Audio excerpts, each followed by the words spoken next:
Jeremy. I got beef with Steam Machine. Calling y'all motherfuckers out in the street. Rice. Calling you motherfuckers out in the street. We got to fight. Because last week on Steam Machine, you three played a game of Fuck, Marry, Kill. You all chose to kill Dale Gribble.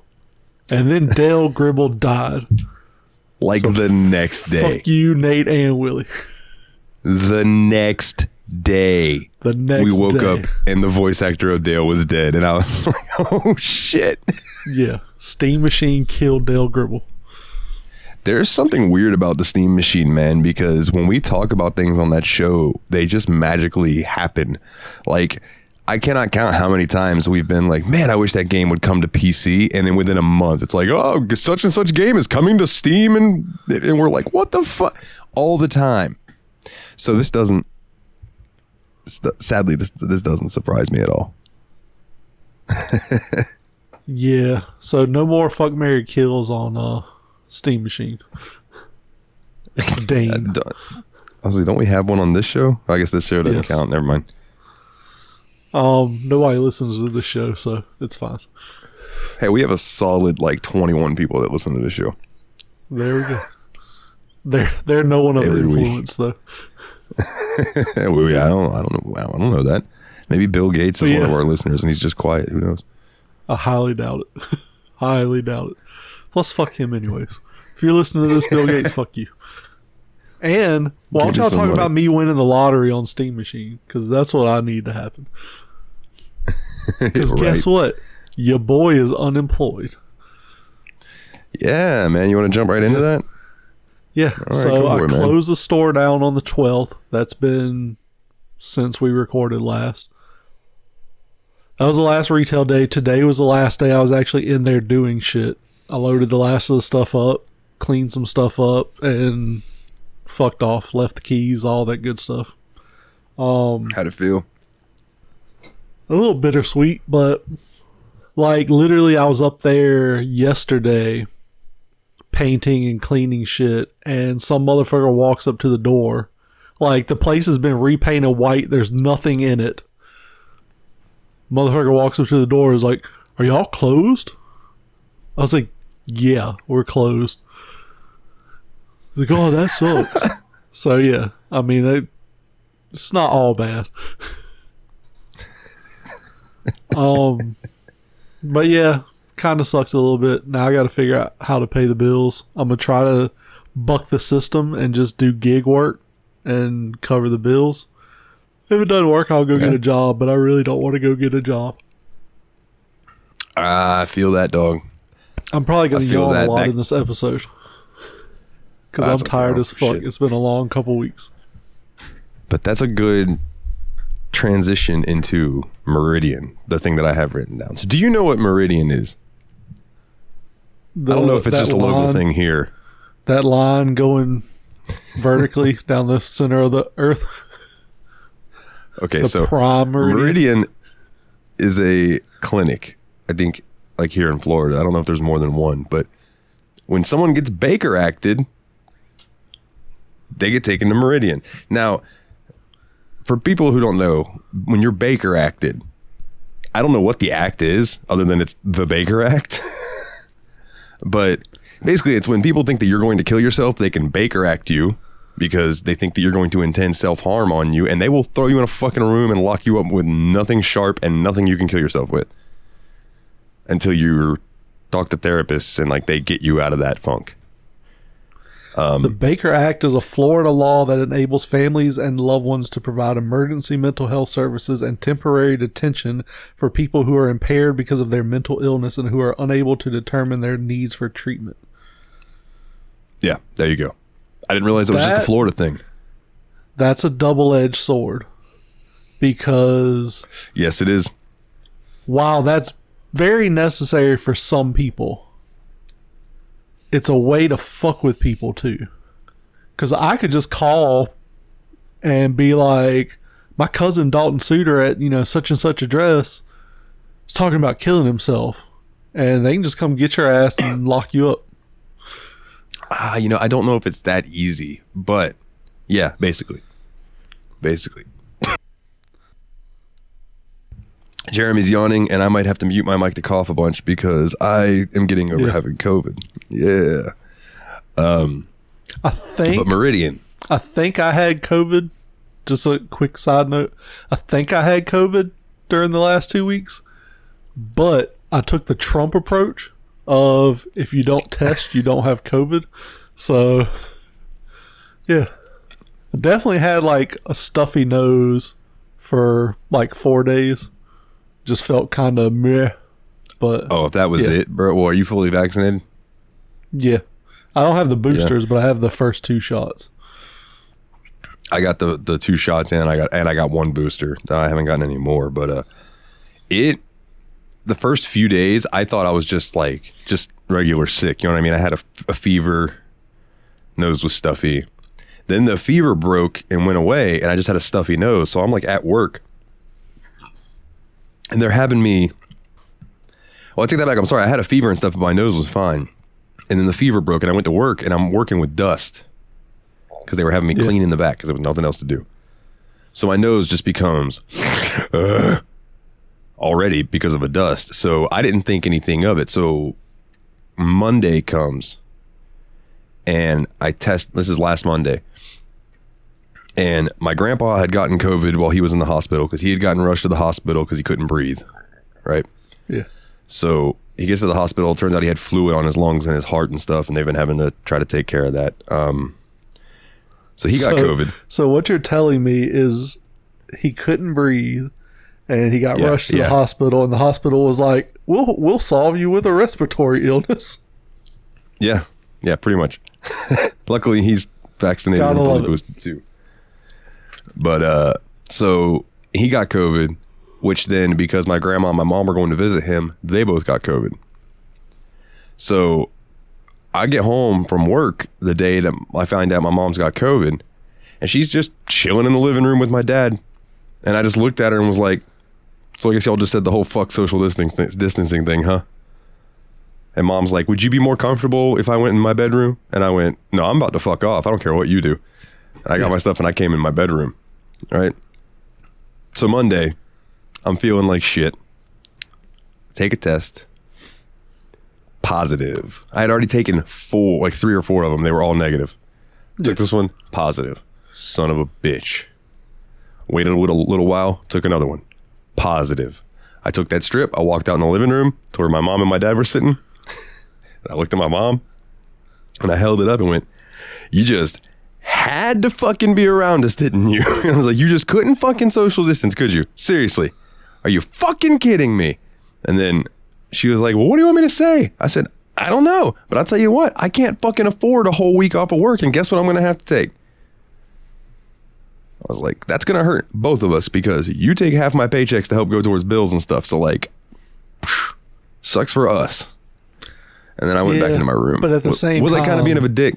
I was being a dick. Yes. I was just mad at the time. I have apologized to her for that. But at the same time, fuck them bills. That's my approach right now. Fuck them bills. Let me tell you something. Yesterday, so today was my first day back at work. Yesterday I woke up and I was just solidly depressed all day, knowing I had to go back to work today. Like, it felt good to be back at work. You know what I mean? And like when moving and working, because I gained like 5 or 6 pounds while I was sick because I didn't do shit but letharge around. And I'm very disappointed in myself about that because I was so happy to get under 280 and now I'm back over 280 and I'm pissed off about it. But that'll just, take some work. But I was just so like, man, I am ready to get back to work, but not at Walgreens. So that loops back around. Day before yesterday or yesterday, one of the two, I don't remember which. I was just hammering applications. I applied to Amazon to be a driver, even though I don't want to be. I applied to Coke to be one of their people who goes to these stores after the delivery comes, and I would just be the person who goes and puts it on the shelf. Yeah. Is that going to suck for my back? Yeah, but those dudes, like I see them come into Walgreens. They put their earbud in, they do their shit, they leave. Yep. That's tremendous. Give me that all day. Right? Just don't drink a Pepsi in the truck or you'll get fired. Oh man, I do love some Diet Pepsi. I don't know if you remember Pepsi, that though. was a thing. No. It was either a Coke driver drinking a Pepsi or Pepsi driver drinking a Coke. Somebody took a picture of him and he got fired. Oh, Jesus Christ. that blood and crisp thing runs deep. Bullshit. Which I think is bullshit. Because they pay you to do a job. You should be able to use the money you get paid to buy whatever you want. Do you think that Crips only drink Pepsi and Bloods only drink Coke? Because think about how hardcore they are about like, nah, man, fuck blue, fuck red. I think they probably all do Coke. But I mean, maybe. I don't know. I mean, I'm just curious. You know, if you see like a dude decked out all red, but he's drinking a Pepsi. Do Crips use red Solo cups? I would assume not. I would assume that they go for the blue Solo probably cups. Not. Yeah, probably so. The Walmart brand. I remember Cardi B posting something. Let's take this a step further. Do Crips shop at Walmart and Blood shop at Target? Or Kmart? I don't know. Oh, man, are they straight up like I'm blue, abadiba bada, like everything blue all the time? I don't know. They only use blue condoms. If you're a Crip or a Blood, and you want this conversation is going to get us killed on the show. We have questions. Yeah, sure. Why not? Let's get one of each. See if we can broker a piece. Do you remember when Cardi B had posted some picture where she was like wearing this blue dress, and she was like, normally I wouldn't be caught dead in flu, but you know, this dress was blah blah blah, and then she put something about being a Blood. Snoop Dogg put a tweet underneath it was just a picture of him decked the fuck out in blue. I mean, like blue pimp looking, and he just so it says something like, "Don't forget to respect your elders, little girl," or something like that. And I was like, "Yeah, get her, Snoop." It was just, I don't know, it was just a funny interaction to me. So, anyways, while I'm doing these job applications, good segue. I saw Snoop last week. We're not fucking there yet. Later. I'm still talking. God damn it. It's a segue, Dalton. I know you should have saved that segue. So I applied to this place called Meridian, which is I was going to apply to Meridian, and I started looking through, and to be a patient picture of it. I probably need to be, but hold on, I sent a picture of it to Brandy. Get a break. Let me scroll through our text messages real quick. While you're doing that, I have a question.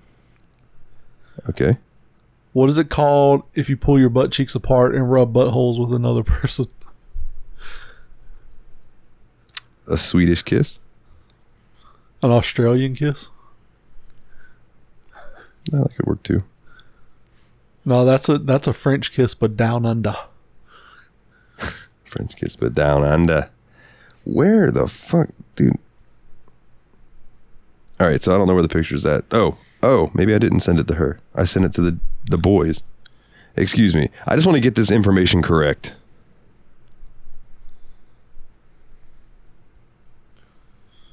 Okay, it's called trubbing. Trubbing. There's an actual name for it. Yes, trubbing.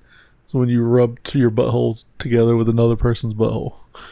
Jesus Christ. Wonder if you can do it fast enough to start a fire. Like if you put a stick between your two buttholes and rub up and down against it.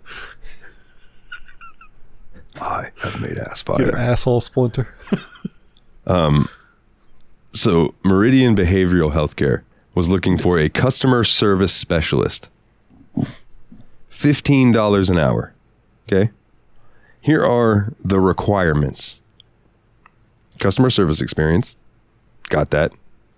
Cash register. Got that. Customer service. Got that. Master's degree. Yeah. Don't got that. Don't got that. Would you like to know what they pay an hour, my good sir? You said 15. Oh, did I already say it? Okay, so yeah, $15 an hour. Yeah, nobody with a master's degree is taking an entry-level job at $15 an hour. Fucking nobody. That was my point. I was like, I just ranted to my mom about this. I was like, listen, I make $16 right now with a GED. Yeah. Somebody's not going to take that fucking job. It said master's degree or 2 years of experience in the behavioral science field. And I'm thinking to myself, how do you get 2 years experience if people won't fucking hire you because you don't have a master's degree for $15 an hour? Are you fucking serious? That doesn't make any goddamn sense. You need to have a master's degree or 2 years experience of having a master's degree. Yeah. Yeah, dude, it's like they want you to have 10 years experience with a doctorate fresh out of college at 18. I'm like, bruh, what is this coming to, bro? Why is it so hard for me to find a fucking job? I've got 13 years of customer service experience. Like, I can deal with people. I'm good with computers. Like, I apply to all these fucking places. I never hear back. And I'm like, dude, I mean, my resume is what it is. I don't know what to change. You know, fucking A, man. Yep. But it just blew my fucking mind, bro. Master's degree, $15 an hour. Yep. Maybe in the 90s. Maybe. And that'd have been starting pay. You better start making more than that once you prove yourself. Yeah. Because that's fucked up, bro. You can't trust me. I make $16.50 an hour, I think. That's not a livable wage. It's better than what some other places pay, because some of these jobs I was looking at, they were like, oh yeah, we'll pay you $12 an hour. No. So no, what happens? I don't want anything less than $17 an hour. So what happens if you just put on your resume that you have a master's degree even if you don't? Are they actually going to follow up on that, or? I don't know. It depends on the place. They might be like, oh, well, we need to see your diploma or whatever. Lost in a house fire. You can print that shit. You can print that shit off on the internet. Put my phone number down as your student counselor or whatever, and then, oh yeah, Dalton was a pleasure to have in class. You got to put on your old man voice. Like, I see a lot of like hacks. One of the ones that I thought was like, this is actually a really smart thing to do. So if you have a gap in your employment history, when they ask you about it in an interview, say that you had to sign an NDA for that job, and they can't ask you anything else about it. Government contract, can't speak on it. Yep. Say I had to sign an NDA, I'm not allowed to discuss that job. But sir, have you heard about this alien hearing recently? I can't discuss this. Yeah. They then they said something like I think it was Facebook or Twitter. You can put down that you were like whatever at this social media company because there's no phone number to call the company, and so there's no way for them to verify if you worked there or not. So you can just be like, I was the VP of marketing for Twitter, and they can't prove or disprove that the validity of that statement. So I just, man, yeah, life hack people. You looking for a job? Put down that you worked for Twitter on your resume. Lie. Fuck them. I always hear people say that they lie on their resumes, and I'm like, here's my thing, man. But what if you end up in a situation where they're like, we need you to do this that you said that you can do, and it's like, don't lie about core skills you need. Don't say you were a brain surgeon, because then they're gonna have you do brain surgery and you're gonna fucking ruin it. But like, malpractice. Lie about shit. So I worked in a factory for 13 years. If I go to a different factory, they're gonna have to train me how to do all the shit on their equipment. So, you know, I have the mechanical aptitude, but they still have to train me how to do the shit. So fuck it, lie. And then when you go in there and you're like, I'm not sure, but don't say I don't know what to do. Say, oh, I've never worked on this piece of equipment before. Can you show me a couple of things? But if you don't know what a 3/8 wrench is, don't apply for a job as a mechanic. Yeah. Because then they're going to be like, hand me that wrench, and you're going to be like, oh, what's a wrench? And they're going to be like, you're fired, motherfucker. Or more likely, we're promoting you to management because you don't fucking know how to do this job. Another place I was looking at was some solar company, right? $10,000 sign-on bonus. So I was immediately piqued, but then my brain went, that's why that's there. So let's read into this. So I start reading into it, and it's like, you have the capability of making $75,000 to $150,000 a year. There are some people that are pulling in $5,000 a month, all this type of stuff. And then I went to Glassdoor, because that is always my go-to when I'm looking at something and I'm like, this sounds too good to be true, or any job really. I go look it up on Glassdoor, and dude, people were like, there is an opportunity to make a lot of money in this company if you don't value having a life at all. And they were like, also, they provide you leads. Be prepared to drive 2 hours to meet with somebody for a lead and them deny you at the door. I was going to say, jobs like that are almost always cold call sales jobs. Like, you're going to show up at this person's house when... This particular place wasn't cold calls. Like, they were very specific that they don't do that. They give you leads. So like, they talk to people and get them, be like, okay, we'll set up a meeting with such and such, which would be me. And then I would then go to that meeting. But here's the thing. So getting a new roof is fucking expensive. Getting solar panels and stuff is fucking expensive. So let me explain to you kind of how that works, because that happened to me a lot at the store with credit card processing stuff. They will cold call you. And they will say, hey, we can save you money on your credit card processing. I'll have a rep in the area tomorrow. What's a good time for them to swing by? And that's basically, you're that rep. So you're still basically cold calling, because that person doesn't know anything about why. Yeah. You're basically being a door-to-door salesman. And they said, one of the people was like, your job is going to be to go into these people's houses and hope they'll sit there for your entire 2-hour script that you need to go to. And hopefully by the end of that, they will be so beaten that they will agree to it, or they're going to kick you out, like one or the other. Yep. And I'm like, dude, I don't handle rejection that well. I can handle rejection, but like, especially on a job based on commissions, I feel like that would be very depressing if you just got denied. It's like, damn it, I need to fucking eat. And like, but then, as a salesman, the only way to really be a salesman that makes a lot of money is to be a scumbag. Like, I hate to say that, it sounds bad, but yeah, most really successful salesmen are scumbags. They're gonna get the sale by any means necessary. Yeah, and see, I'm a good salesman in the fact, like, I can sell myself. Dude, I have pulled girls that I should never have even gotten to, like, see their titties. But I'm a good salesman when it comes to myself. Not here so much recently, but I've been working on it, getting my swing back, my mojo back. But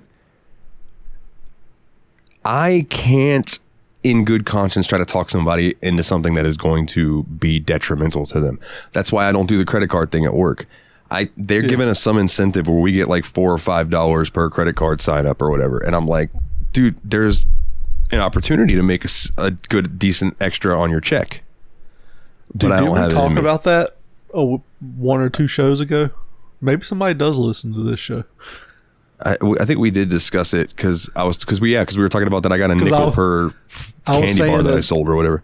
I was saying that they should give you like I think I said like $20 per credit card you get signed up as an incentive. So there you go. And $20, I mean, shit, that would cost Walgreens a lot of money over the country. But yeah, I mean, $20, I would absolutely try. Yeah. $5? I don't even think it's $5, by the way. I think it's like $2.50 or something, like $2. Yeah. It's not anything that's going to be life-changing, because you're not going to have 100 people sign up for credit cards. Yeah. You might have 2. So that's an extra $10. Woohoo. I can go eat at Taco Bell. But if you were a scumbag, you could convince more people than 2 to sign up. And you'd make more money. Because maybe people around, dude, okay, so let me tell you about this interaction I had with the guy the other day, and then we can get to your concert stuff if you like. This guy comes in and he goes, where's your Western Union counter? So the kiosk thing's right over there. Oh, I gotta do it myself? Yes. All right. He goes walking over there, and he comes back. He says, you need a driver's license to do this? Yeah. Man, why? Because they need to know it's you, because the person is sending it to a specific person. So I need proof that it's the person that they're sending it to. Then why the hell do they have fucking security questions?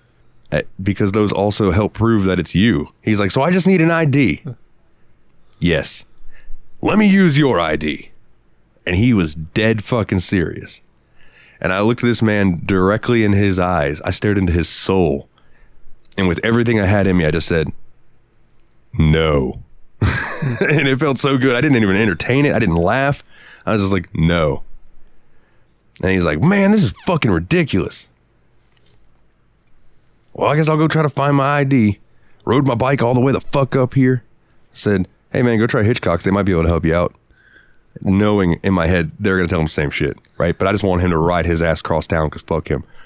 Anyway. What's funny to me is customers do that shit all the time. And I'm like, I don't fucking care about your woes and your heartaches. Like, you rode your bike all the way over here. Good for you. You got some exercise today. Suck a dick. Get the fuck out of my face. Had a guy come in the store Saturday. So I closed 5 o'clock Saturday was when I closed for good. He comes in at like 3 o'clock. Hey man, I got a PS2 controller and a Pac-Man game, one of those fucking plug and play bullshit things. He's like, I'll see if y'all will buy them. I'm like, no, I'm not buying anything right now. He's like, okay. And then he goes to walk to the door. When he gets ready to leave, he's like, well, I talked to y'all on the phone and y'all said y'all would buy them, but whatever. And I looked around so I could make eye contact. I was like, dude, I'm closing this store in like 2 hours. I'm not buying your stuff. Like, I don't fucking care. Like, I'm giving everybody like, 40% discounts today. Oh, he talked to me because he was like, I got some Pac-Man games and some old PS2 controllers and stuff. And I was like, yeah, sure, bring them out. And then like 2 weeks later, he comes by on the 2 hours before I close with not old Pac-Man games, with a shitty Pac-Man plug and play. So yeah, no, take your garbage and throw it in the dumpster around the corner where it fucking belongs. So to wrap it up, like, so later that day, like, he does not come back in. I don't see him. Yeah. But later that night, Emma had come in and I was standing there talking to her and I said, listen, girl, I said, you'll never believe this dude that came in earlier. And I regaled the story to her. And as soon as I got done telling her, and this motherfucker, like, I told her the ID thing and I said, then he left and I haven't seen him since. And I turned and looked at the door. And he comes walking the fuck in. Like, at that exact time I finished telling her that story. And he comes walking by and he looks at me and he holds up an ID and goes, found my ID. And you should have seen Emma's face. Like, dude, she turned and looked at me with the widest eyes. And I just winked at her. And was like, yeah, I told you. I'm going to miss her, man. She put her 2 weeks in. She was like one of my favorite people to work with. Well, she's smarter than you and she's getting the fuck out of there. Well, she has a job that she can go to. Like, her mom's getting her in at the CBD candy making factory that she works at. Nice. Listen, dude, if my dad wants to try to get me into where he used to work at AvMed, shit, I'll learn how to do that insurance sales shit. Fuck it. But yeah, man. It's I went back after a week of not being there and three people had left. And I was like, damn, it was all the young kids too, so I'm glad. I'm like, y'all go out and start your lives, get the fuck out of here. This place is hell. Yeah. Just fucking go. But yeah, I guess to just get into what I did there for the past couple weeks while I was sick. I got Baldur's Gate 3. I heard. Fantastic game. Huh? I heard you got that on Steam machine. You should definitely check it out. If it comes to Game Pass, I think you would dig it. Like, it's well written, and I know you appreciate that. So, like, I think it would be a fun game, and it's beautiful. I would like to say I will. Gameplay might not be your style. We both know I probably won't. Yeah, well, I don't think it's on Game Pass right now, so I'm just saying, like, if it were to come to it, I think that you would enjoy it. It is the highest rated game ever on Metacritic. Nice. 100% critic score and like a 98 audience score. I bring that up to tell you that I read today that Overwatch 2 now is the most overwhelmingly negative reviewed game on Steam. Nice. Isn't most of the hate for that the fact that they...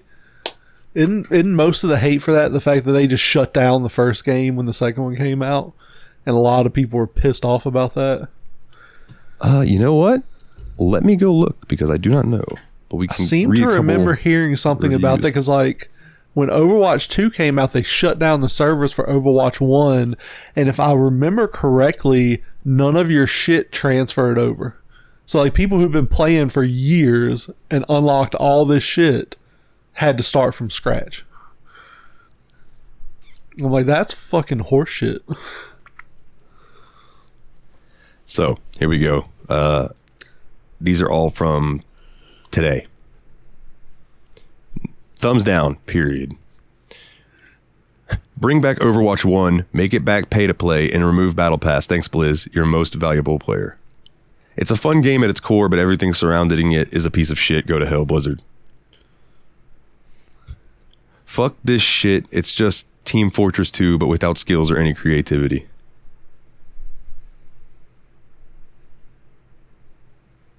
I hate this. Garbage piece of shit. Adds sex.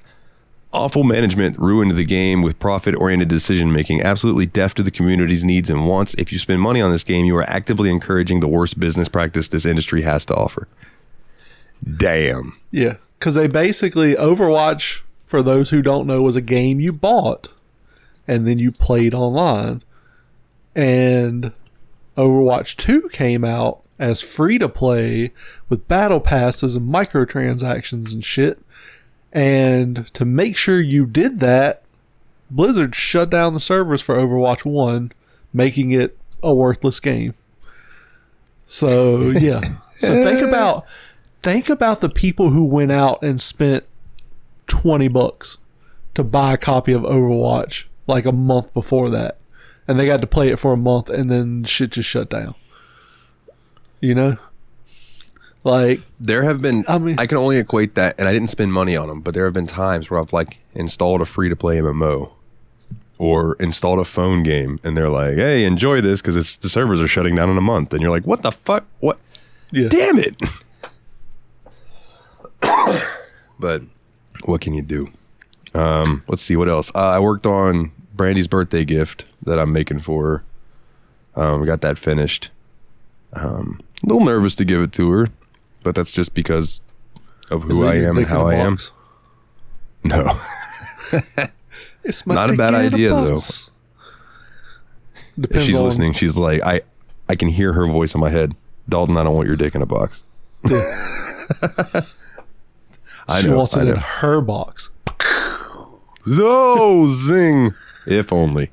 Yeah, so I've been doing that. So I got that pretty much. There's only one thing I'm missing, and I will get that next time I have a decent paycheck, and then we're good to go. Because I got it like a month and a half. So let's see what else. Been working on music. Got a couple songs up on Spotify. If you go search Nile the Nightmare on Spotify, you can find some of my rap stuff. Thinking about rebranding the name of my goth stuff. Like not Nile the Nightmare, but make it something else, like a actual name, and uploading that to Spotify as well. Because I think it would be weird if people search Nile the Nightmare and they like listen to some hip hop and then they just like listen to a 5-song goth EP. Although, I don't know, might show my range. I suppose. I don't know. But I think you're overthinking. I've been writing. Dude, I'm always overthinking. You know me. I'm Captain Overthink. Yeah. Overwatch, no, overthink. But I would really like to get a couple more songs done and then put together an album. This is gonna sound real stupid, but I do mean this. Like anytime that I'm over there hanging out with Brandy and Daphne, I always come home with inspiration to write something.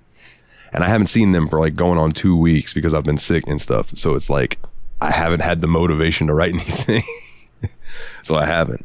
I've been doing other things. So if you want to find me on TikTok, dear listeners, you can find Nile the Nightmare at nile.the.nightmare.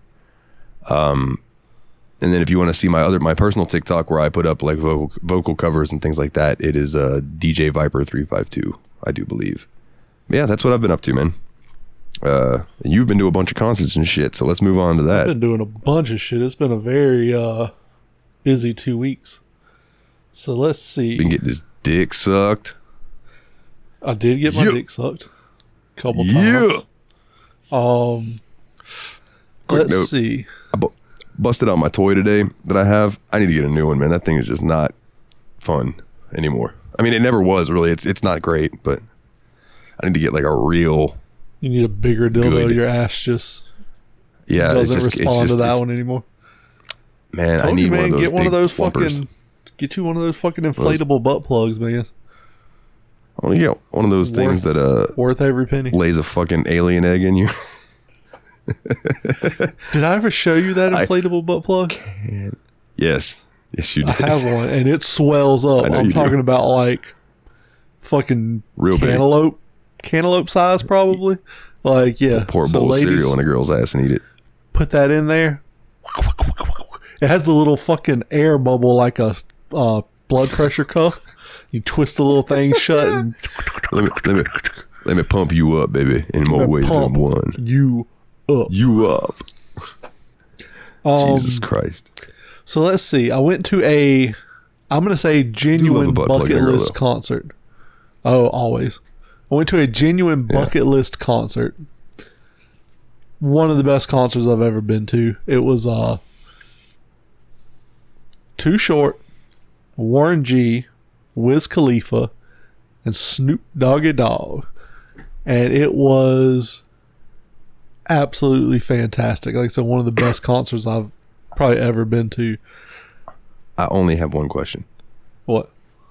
Did Warren G do Regulate? Yes, he did. And if he did they just play a track of Nate Dogg's thing, or did they have somebody else come out and do it? I think he just did it himself. Oh, word. All right. Yeah. But such a fucking good show. Snoop comes out on the stage in a 6'4" Impala with the fucking like tracksuit, his fucking blue bandana tracksuit with Snoop across the chest and all. Yeah. It's fucking iconic, man. Just such a good show. Just immediately smells like reefer.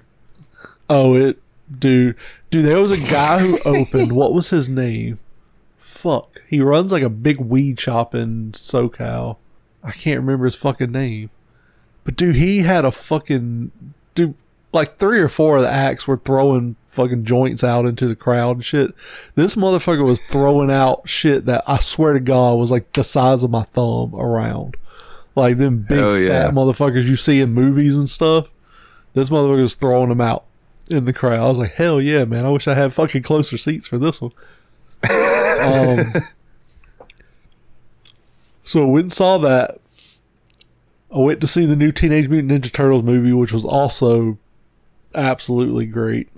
Took 2 of Diana's kids to see it. I really loved it. It's what's become my favorite animation style. The sort of like choppy hand-drawn CG look. Like Spider-Man or the Into the Spider-Verse movies. I was about to say Into the Spider-Verse. Yeah. The Mitchells versus the Machines uses it, which is also a great movie. But yeah, that's quickly become my favorite animation style. What else have I done? I went to a concert last night. And so this lineup was Jeremiah, Busta Rhymes, and 50 Cent. I wanted to go see Busta Rhymes. I grew up on Busta Rhymes. Have loved his music forever. Well, the show was supposed to start. Did you watch the video? I watched the video the other day. I don't know if it was the one. No. Unless you sent it to me. It was a TikTok about Busta Rhymes talking about that song he did with Eminem. Oh, no. And about how he was like, man, we had this song and I sent it over there and they were like, yeah, M wants to do this, you know, but M produces his own stuff and so he wants to make little edits and things. I was like, yeah, fine, man, it's fucking Eminem. He's like, and then like months go by, I didn't hear nothing. And he goes, I had this thing edited out to be like a radio song. He goes, you know, I had written like 16 bars and I sent it to Eminem and asked for like 16 bars.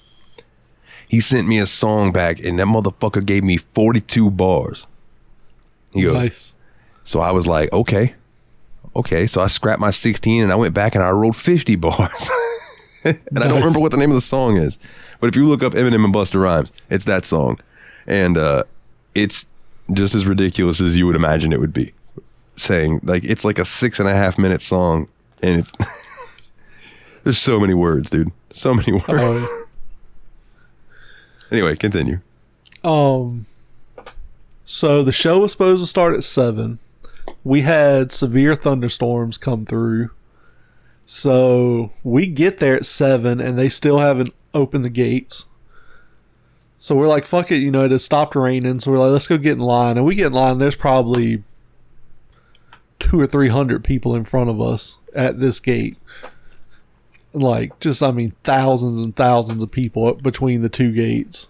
By the time they open the gates at like probably 8:15. Dude, so I was told that they had the barricades up, and when they started rolling the metal detectors out, people were like, fuck this shit, and just started pushing through the barricades and going in anyways. We get there, and people suck. We go to the bathroom. Jeremiah's already playing because they're starting like an hour and a half late, and there's a noise curfew, so they had to be done by 11.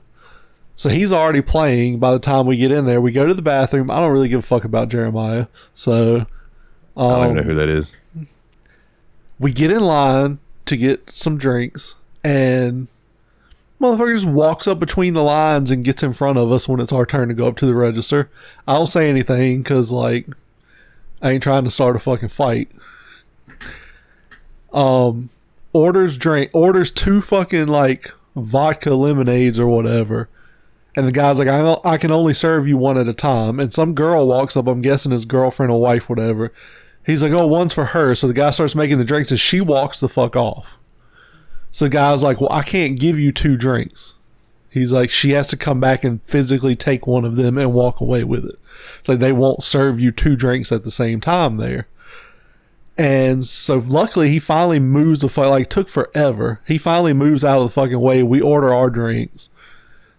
The venue has gone cashless, so like it's taking forever for people to figure out their fucking credit card shit. Like, I swear to God, people act like his credit cards just came out a month ago. But anyways, we get the shit, we go sit down, and I don't know if it was because they were pressed for time, but like Busta's was not that good. We were both a little disappointed by Busta Rhymes' performance. Like, dude, he starts out with like, put your hands where my eyes can see. Dude, his fucking mic cuts out like in the middle of a verse. He's like dancing, you know, rhyming and shit, and the dude that's out there with him is like tapping him like, your mic's not working, and like, but he just, I don't know, what's fucked up in those situations is his in-ear is probably still going, so he can probably hear himself, but nobody else can. Yep. But yeah, like, it just wasn't great. But then like 50 Cent came out. 50 Cent was great. I was surprised 50 Cent had a live band, like a full fucking guitar, bass, drummer, DJ, everything. Like, dude, his fucking guitarist, he can afford that. His guitarist came out and did like a guitar solo during one song, and I wish I'd have recorded it. So that motherfucker killed it. But dude, what was weird to me, 50 Cent changed outfits like 7 times during his hour and a half show. He's like, the male Beyonce. Literally went in the back and changed his whole fucking outfit, his hat, his shoes, everything, like 7 fucking times. Like, what the fuck? I think Snoop changed once, and it was literally from his tracksuit to a fucking wife beater. Like, he took his jacket off. I was saying, he probably took his jacket off, yeah. Yeah. And but yeah, 50 show was amazing. I always forget how many bangers he actually has. But yeah, Busta was a little disappointing. I'm thinking maybe it was the, getting the late start and having to rush through a set. So I was like, if he comes again, me and Diana talked about it. I was like, if he comes again, we'll go see him again. If he sucks that time, we just won't bother again. I don't think, because this is the final lap tour. The mic cutting out is not on him. No, that's not. But I mean, he was just like low energy. Like, I swear to God, he stumbled over lyrics a couple of times. Like, when I went and saw Stained at St. Augustine Amphitheater, Aaron Lewis, lead singer, just walked around stage. Yeah, like he didn't put any energy into it at all. And I mean, they're playing like Mud Shovel, which is like a very, because you can feel my anger, you can feel my pain. It's an amped up song. And he's just slowly walking around the stage, just singing it like he really wishes he would rather be singing country right now, which is exactly what he did not long after that. I saw them with Korn, and yeah, like Stain just wasn't a great show. Korn, I've seen Korn live a bunch. And sometimes Jonathan Davis comes out and he is like the most charismatic frontman I've ever seen. And then I've also seen Korn and they come out. He looks like David Cross now. And it's the funniest fucking thing in the world to me. David Cross with long hair. Yeah. Like if you put a wig on David Cross, it's Jonathan Davis.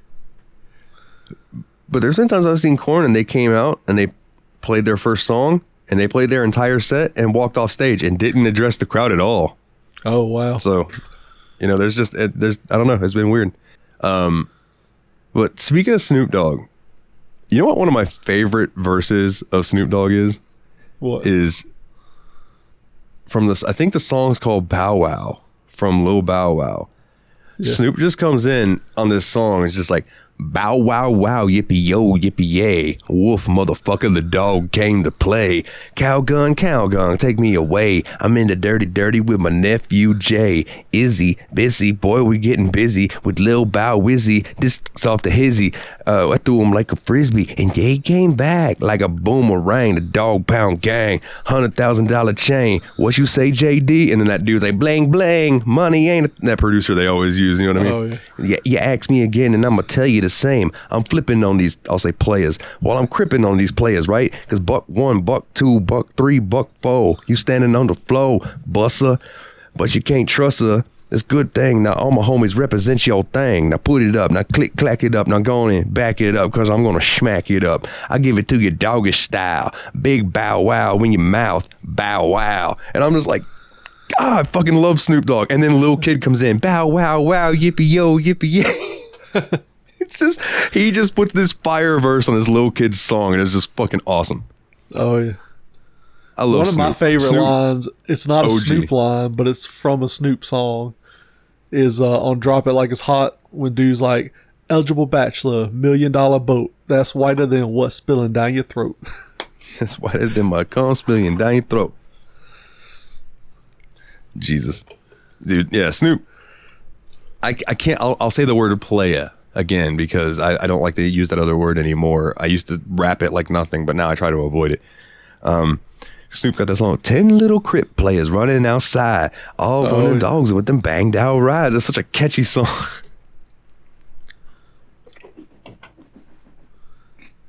Did we talk Plies on the last episode? Speaking of rap. So Plies has a song, or I'm sorry, it's a Waka Flocka song called Lurkin'. And Plies comes in on a verse. He's like, get what I did today, pussy, I just bought another stick. Guess I need to start working out, cause this bitch here got a lot of kick.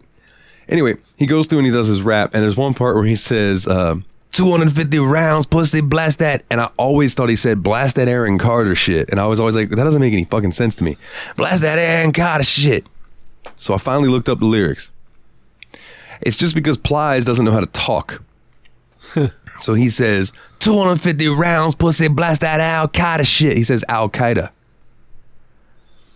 But he says Al Qaeda. Like, I swear to God, it sounds like Aaron Carter. Blast that and Kana shit. He also has, it's one of the fucking most fierce things he's ever, in that song where he says, blast that and car shit. Riding around in a rental car. Stop hiding, ducking, and dodging, player. Let's go get it over with. Them headshots with closed caskets. Give my young homie bonuses. Motherfucker ER, I'm trying to end you permanent. And I'm just like, damn, Plies go hard. Plies is like 5'2". Which is probably why he's quick to pull a gun on everybody. That's like DMX. DMX short as fuck. Ow. Gotta go hard when you're a little guy. He's dead, isn't he? Didn't DMX die? Yeah. Last year, year so. before. Yeah, they did. Wiz Khalifa and Snoop Dogg did. What's the name of the song? You know the one Wiz Khalifa was like, "It's been a long day." Oh yeah, they always do it with like When I See You Again. Yeah, when I see you again. Yeah, that one. And they play the pictures of everybody who's died. Yeah. Like Tupac and Biggie and all those guys. Yeah. Yeah, See You Again. Yeah, they did that.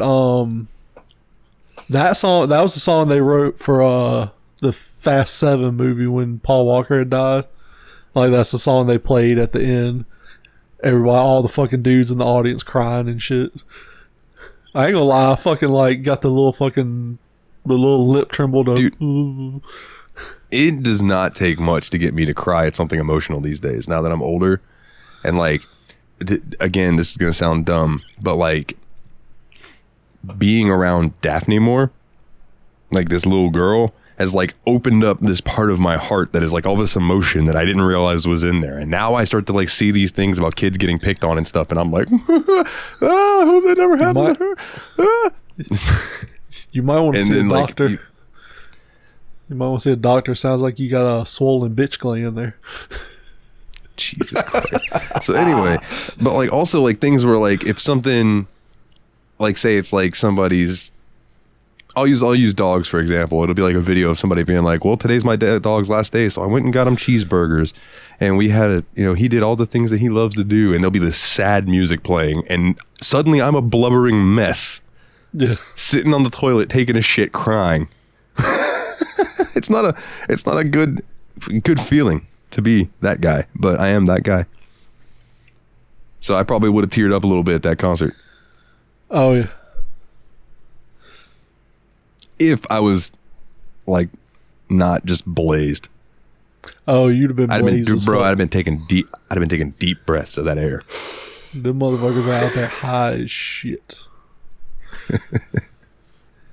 What I usually like about concerts too is like you'll get like I've been to some metal concerts. There's people like will be sitting next to you, and they'll fire up a blunt or a joint, and they'll like pass it back and forth a couple times, and then just look over at you and be like, "Here you go, man. Y'all can have it." Or they'll light up a second one and just pass it to us and be like, "Here you go." And then that's like a conversation icebreaker, and then we just start talking about music and stuff while we're all sitting around getting a stone, and suddenly we have concert friends. You know, it's great. Do you know what's great about rap concerts though? I've only ever been to one, so I don't. Snoop had 2 strippers out on the stage for like half the show. 50 had like 8 on the stage for like half the show. Like 50s were more dancers, but they started out in some fucking thongs and bras. So I told Diana, I was like, because her daughter's 6 and she takes hip hop dance classes. I was like, that could be your daughter one day in like 12 years. She's like, fuck yeah, I'm gonna go on tour with her. I was like, hell yeah, I won't go too. Fucking take me, shit. Hell yeah. Well, get one of them motherfuckers to fuck you and get you pregnant so you can get some of that money. I'll raise Snoop Dogg's little bastard child. Do not listen to Jeremy, child, if you ever hear this. Jesus Christ.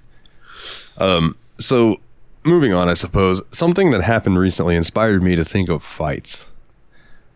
So there was this incident in the last 2 weeks where there was a straight up like WWE match in Alabama. The fucking riverboat brawl is giving me life. Dude, okay, so I saw today that the guy who went Jeff Hardy to Brock Lesnar with that steel chair on that fucking those two people got sentenced, right? He's the 5th person that gets sentenced. But yeah, man, what a ridiculous fucking happenstance that whole thing was. That was like a textbook example of give me a reason. Because, like, so those who haven't seen it, look up Alabama Riverboat Brawl and watch a video. But to give you a play-by-play. Plenty of angles. To give you the play-by-play and kind of why this happened. So, an Alabama riverboat was supposed to be moored at this dock. Well, some rich white honkies in pink shorts had their pontoon boat tied up there. So, the riverboat, you gotta fucking move. And they're like, we ain't fucking moving. We're white. This is America, blah, blah, blah. Whatever racist shit they decided to say. So, the co-captain of the riverboat, who happened to be a portly black gentleman, got out on the dock and told the people, you have to move. We're supposed to be moored here. Took a boat over to the dock, by the way. Yeah. Yeah. And like a little boat, yeah. A little dinghy. But the white guys, like 3 white guys, are like, go fuck yourself, blah, blah, blah. One of them comes over and pushes him. At this point, homeboy is like, fuck around and find out. Takes his hat, I swear to God, throws it in the air like he's a fucking WWE superstar. Like he just takes it, fucking throws it up in the air, and they go to fucking fighting. Well, the other 2 white guys join in, start beating down this black guy on the dock.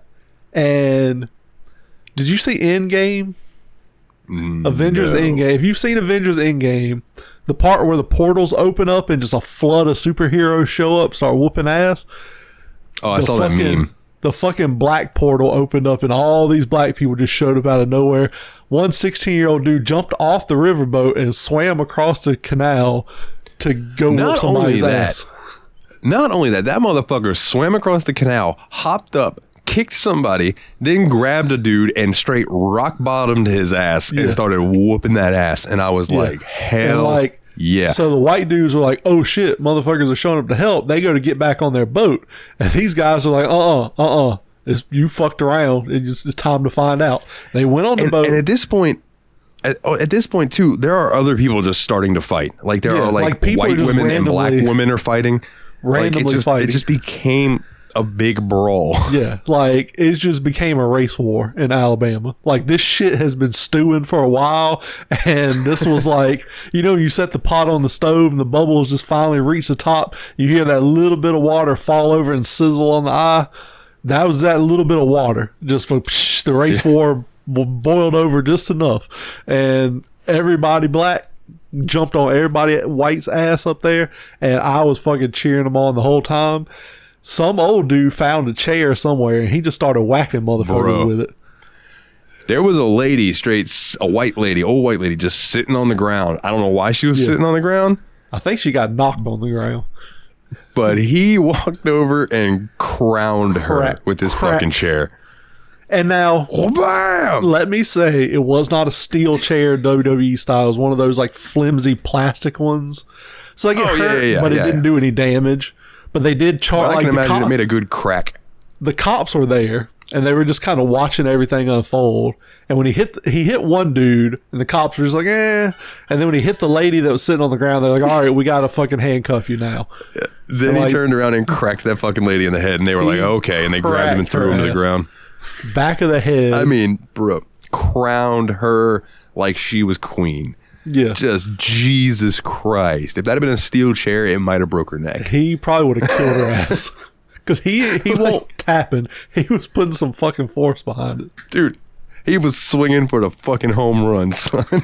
So here's my thing. Like, this all started... Whack-a-mole on a whole nother level.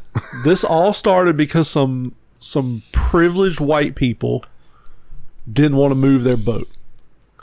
Then 3 of them decided to attack an unarmed man who was just telling them they needed to move. Those 3 were the first ones to get charged. 2 of them were 23 and 25-year-old kids. It's not right, but I can kind of understand. Like, you're young, you're stupid, you made a mistake. The other dude was 48 fucking years old. Like, you fucking know better.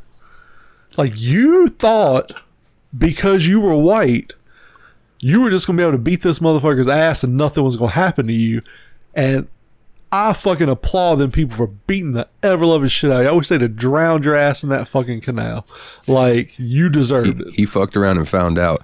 One of the memes that I saw was like, visual evidence of what actually happens when you try shit in a small town. Yeah. That's what I loved. It was like, I saw one meme where it was like, try that in a small town, and then it showed the black dude smacking that lady in the head with the chair. I was like, oh my God, I love it so much. Like, yeah, dude, like, as far as I'm concerned, this was the only victim in this crime was that co-captain. Because white people got everything they fucking deserved. Some of them probably weren't involved. His shoes. Like, he was just trying to do his job. Like, exactly. That was the thing. Was like, he's just like, guys, I just need you to move this boat so they can pull the riverboat in. How hard it would have been then to be like, okay, yeah, no worries, man, and then just went to another part of the dock or a different dock. Yep. Like, dude, what does it matter? There is a massive riverboat. This is the thing. If you are from here, you should know that the riverboat's a thing. If you're visiting here, you probably heard the riverboat's a thing. It's not like they can hide a fucking riverboat. They're big. So how I would have wanted to handle it, and it probably would have got me fired, I would have said, hey, you need to move your boat. And they'd be like, fuck you, N-word, we're not going to move our boat. I'd be like, okay. I got back on the riverboat, and I'd have bored that motherfucker anyways. Because guess what? Riverboat is going to move that fucking pontoon. Yeah, absolutely. 9.99999 out of 10 times, riverboat's winning that battle. Yeah, so, unless that pontoon boat is made of something that's going to puncture the riverboat, which is not. Yeah. Pontoon boats are like held together with tape usually. So. And when the cop showed up and said, why'd you destroy the bubba? I told them I had to park here, and they said no. So they fucked around. I guess they found out. They found out. And let me ask you this, and listeners, feel free to talk about it in Discord. If that had been a white captain who got off that boat, confronted 3 black men, and they jumped him and beat his ass, it'd have been, these motherfucking thugs, they need to be put to death, blah, blah, blah. Like, dude, Fox News would have had a fucking field day. Oh, yeah. Oh, yeah. And that's the thing, you know, it's like, that's what pisses me off the most, and that's why I'm so fucking happy that shit went down the way it did. Yeah, because you know Trump would have come out and been like, these wonderful, just hardworking Americans were attacked by these thugs, and dude, oh Jesus Christ, I can hear it now, and it's like, motherfucker, we don't care what you think anymore. Shut the fuck up. Get off of X, Twitter, whatever the fuck it's called. Dude, like, if you can't tell, I deleted my Twitter handle out of the Twitter show notes because I'm getting ready to just delete the app off my phone altogether. I'm so sick of it already. I don't use mine. Like, I mean, I get on there and I might tweet something every now and then, but I basically get on there to read wrestling news. I don't do anything on there. I don't even open the fucking app. I'm so sick of it. Well, then just uninstall it. That's what I'm going to do. I actually have to get a new phone tomorrow, so, because mine is kind of getting kind of wonky, it seems like. So I'm just going to bite the bullet. Mine's starting to do that too. I mean, mine is, I got it in 2017, so it's 6 years old now, so it's just getting kind of really slow to do anything. I think mine's about 4, so it's like right, so not as old, but yeah, so fights, it made me think, you ever been in any interesting fights? We might have talked about this before, but like we've been doing this show a while, so who cares? So I can think of 2, so I used to fight a lot. Like, I feel like elementary school was like the fight time. Like, I don't think I got any fights in high school. No, mine were all in high school. Don't know if I got any in middle school. Which now, I mean, in 8th grade, I was 6 foot tall and 200 pounds, so I was a grown ass man. That's probably why I didn't get in a lot of fights. So let me ask you this before we get into just memorable fights. Can you remember the first fight you ever got into? I don't remember it, but I've been told about one where I was in like 1st grade, and I was always a head taller than everybody else in class. And apparently these 5 kids wanted me to help them beat up this other kid, and I told them no. So they decided they were going to beat me up instead. And from what I was told is I beat up 3 of them, and the teacher caught me chasing the other 2. So apparently I was an aggressive little 7-year-old. My first fight, I was in 4th grade.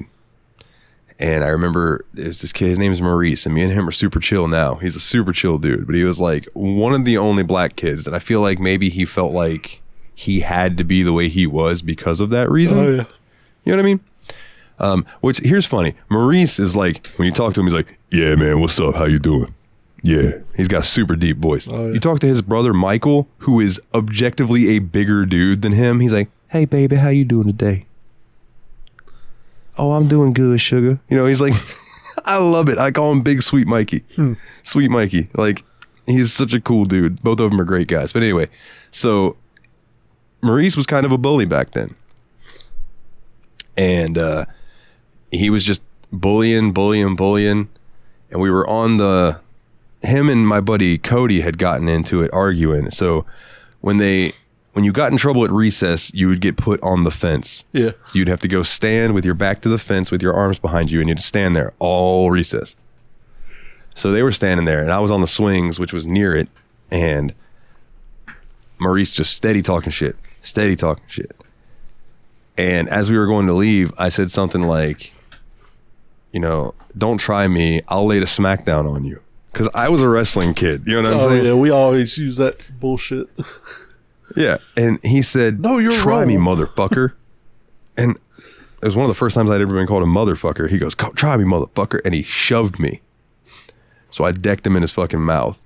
And he swung at me. And this is like the only time I've ever been able to do something this cool. And this is just the linkiness of a 4th grader, even though I was fat. He swung a punch at me. I ducked it and caught him and rock bottomed him. Nice. Like, boom. And then got on top of him and just started pounding him. And my mom was like one of the people who would come in and help during the day because she was not working at the time, so she would just come in and be an assistant type person. Yeah. She said that she just looked and saw it happening and just went, damn it, Dalton, and goes running over there. So her and then this kid Thomas comes over and tries to break it up, and I just socked him in the face and kept punching Maurice because I'm like in that zone. It's my first fight, so I'm just like I'm gonna punch anything that touches me right now. So finally they get me off of him, and we're going to leave recess, and Big Mikey comes walking towards me, and I'm like, oh shit, I just beat up his little brother. He's going to be pissed, right? And he comes up to me and he goes, did you just beat up my brother Maurice? And I went, yeah, I did. And he's staring at me, and he gets this shit-eating grin and goes, oh boy, you the champ. And he raises my arm and he goes, Dalton's the champ, everybody. I love this boy right here. Nice. Apparently him and his brother didn't get along. He was so fucking happy that I whooped his brother's ass. It was tremendous. So I have a few, but I have one story I'm going to tell. I want to say it was like 6th grade. I went to an after school thing at this lady's house. Like, I rode the bus there, and then my mom picked us up when she got off work. And is this the older lady who used to suck all your friends' dicks? No, but I did see a titty there one time. That was nice. Nice. One of my friend's moms had like breast cancer, and I happened to walk in the room when she was like showing her lump to the lady who watched us. And so I was like, titty.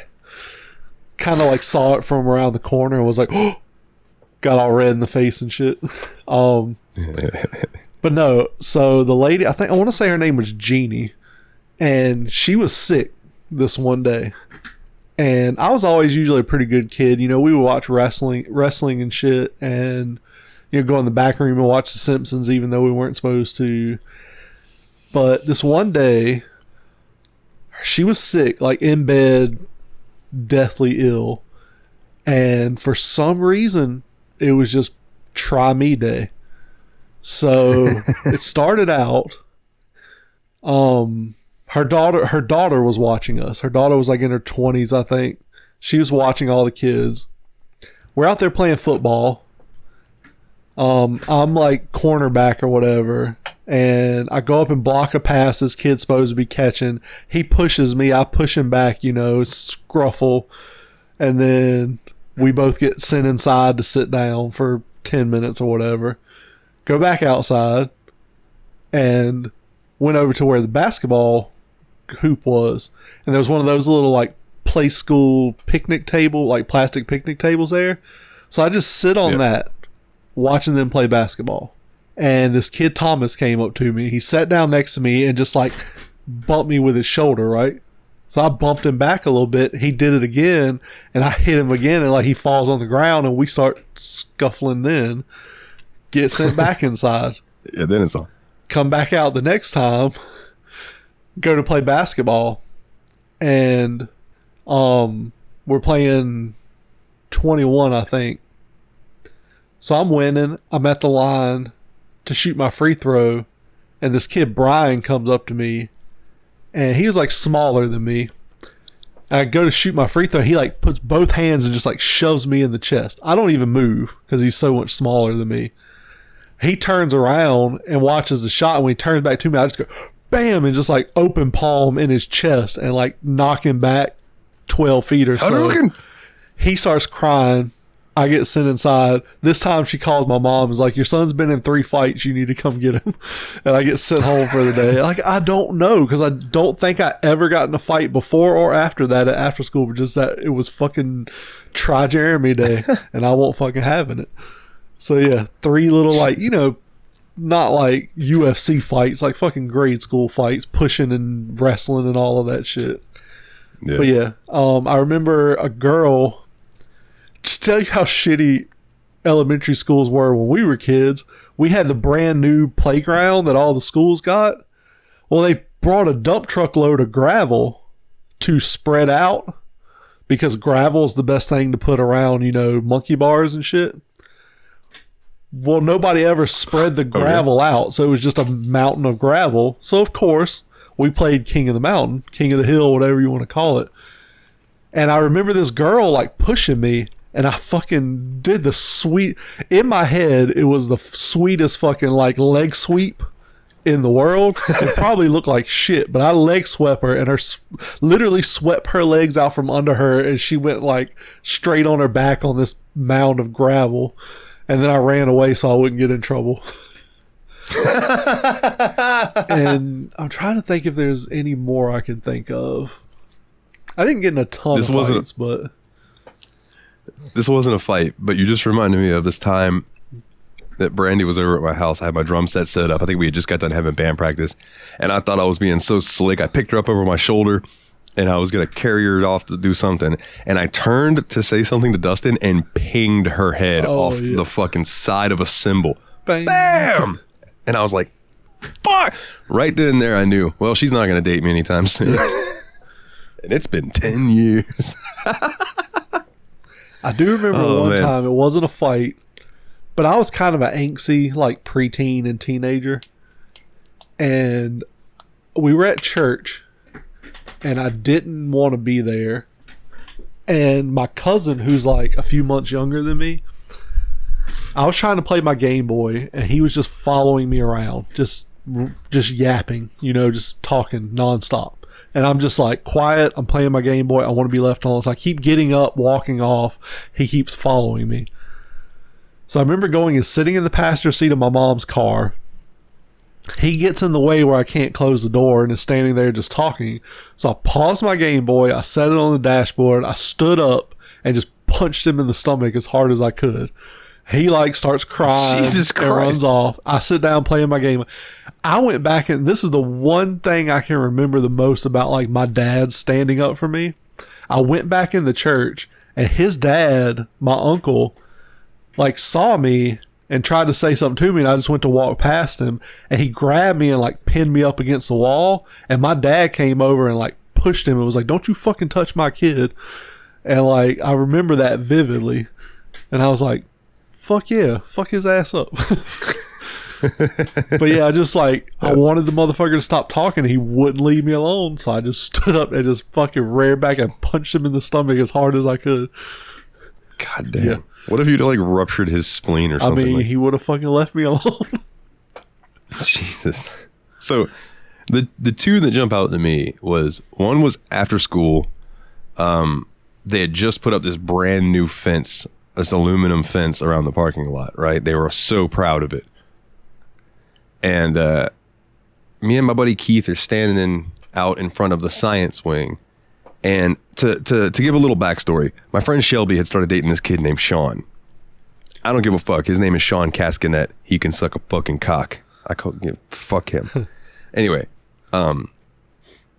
you'll understand why. So when Shelby tells me that she's thinking about dating that guy, I warned her, he's a piece of shit, just so you know.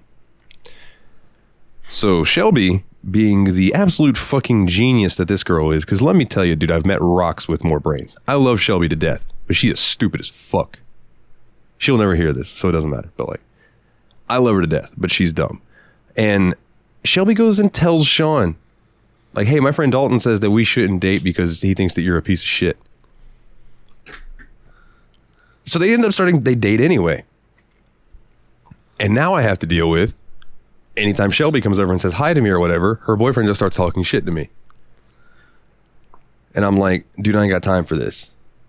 So he comes up to me one day in the lunchroom and he like says something to me, and then he turns around and he looks at his friends, and he turns around and he looks back at me and he slaps me in the face. And he goes and sits back down at the lunch table. So my buddy, I don't remember which one of my friends, I think it might have been Nick, looked at me and was like, you gonna take that? And I said, no. So I walked over and he was like, well, you got something to say to me, fat boy? And I went, no, not really. And I knocked his tray of food into his lap and poured his fucking milk on his head. Nice. And he stood up and shoved me. And at this point, like when the teachers saw me do that, they were already on their way over there. So he stands up and shoves me. They pull us apart. Anyway, like a week and a half, 2 weeks go by.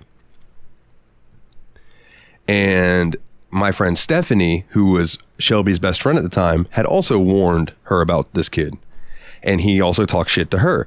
Well, one day after school, I don't know what the fuck happened. But actually I do remember kind of. Sean comes out and he goes, hey everyone, Stephanie, and I won't give her last name, is a fat fucking bitch and loves sucking dick or something like that. And she walked over and slapped him in the fucking mouth. So Shelby shoved her and they start fighting. So me and Keith are standing here watching this, and I'm just like, God damn it, Shelby. Like, why are you fighting your best friend over this fucking dude? And around that same time, I'm thinking that Sean grabs Stephanie by her face and throws her ass to the ground. And Keith tells this story better than me, because he said that he was watching the fight and he turned to tell me, damn, did you see what he just did to Stephanie? And he said he turned and just saw my books mid-fall. And he turned back around to see me, had already made it to Sean, and I socked him in the fucking mouth. Just bam! And he looked at me and he tried to call me a fat bitch, and he got fat bleh out of his mouth before I punched him square in the teeth. Boom! And we start going at it. So here's the part I didn't know. His friend Simon jumps on my back. I don't know, because Simon weighs all of 100 pounds. Right? So he jumps on my back, which pushes me forward. So I think Sean's just pulling me towards him. So I body grip him and just spear him into the fucking fence. Well, this brand new fence that the school was so proud of proceeded to just bend like nothing. Till it was almost touching the cars next to it in the fucking parking lot. And I am just uppercutting Sean in his fucking face just over and over, while I have this kid on my back punching me in the back of the head that I don't even know is there. Because at this point, like I said, the adrenaline's going.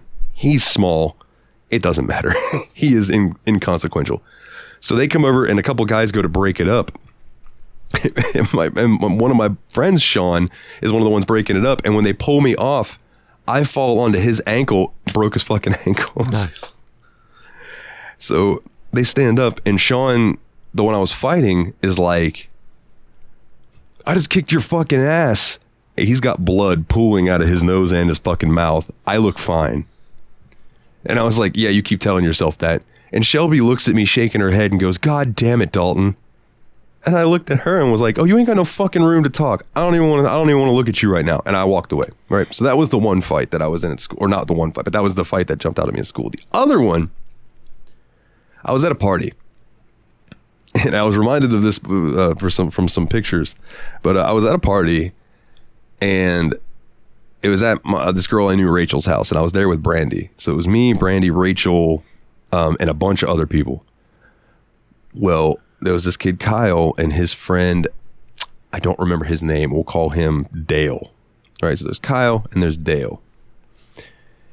And I'm inside, I'm drunk, I'm having a good fucking time. I had already made out with Rachel. I almost made out with Brandy. I got to watch Rachel and Brandy make out. It was a good time. I was having a great fucking night. So I'm inside, I'm doing shots with this dude named Jeremy, actually.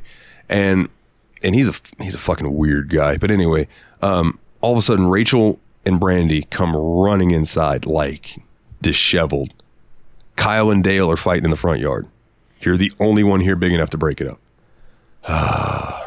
All right. So I go out there, and sure enough, they're scrapping.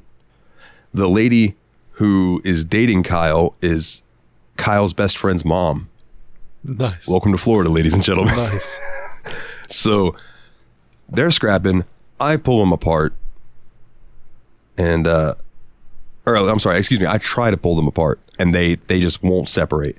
So I turned around to Brandy and Rachel and I said, fuck it, let them fight it out. And as soon as I said that, I hear crunch. So I turned to look, and they had scrapped over to my Explorer and proceeded to break my side mirror off. So they are now, Kyle has Dale pinned to the side of my Explorer, and I ran full speed. Okay, at this time, I'm probably 380 pounds. Okay? I ran full speed and threw a punch with all my weight. Kyle turned at just the right time and ducked. Dale caught this punch directly to his fucking left eye.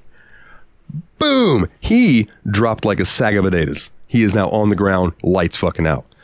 Kyle looks at me. Kyle goes, "You try to hit me, mother," and I just whap right across his jaw. So he goes to try to tackle me. Kyle weighs all of 150 pounds. Again, I am like 380. I push his head down, stick it between my legs, and dropped pedigree style. Boom! Nice. And just started fucking wailing. And I stand up, and he's going to get up, and I threw a kick at this motherfucker's head. And he dodged it by like, he said he felt the shoe go by, and he smelled the rubber on the sole of my shoe. Like, that's how close my foot was to his face. If I would have connected with that kick, there'd have been two knocked out motherfuckers laying in this front yard. But I was pissed, bro. So Dale ends up, his eye completely swells the fuck shut. He cannot open it. It's all black and blue. He ended up passing out and people drew dicks all over him. Nice. Kyle comes walking up to me later. And I swear to God, Jeremy, these words came out of this man's mouth. Well, first and foremost, when they were fighting, I told the crazy lady that he was dating, break this shit up. Tell them to stop fighting. And she was like, no, he needs to kick his ass, blah, blah, blah, blah, blah. And I said, you psycho bitch, what the fuck? You're like 40 dating an 18-year-old. Her reply was, he's 20. That makes it better. Exactly. So anyway, later on, I'm standing around with Brandy and Rachel, having a good time. And Kyle comes up to me and goes, listen to me, Suitor. You're the first man to ever make me taste my own blood. But never forget this.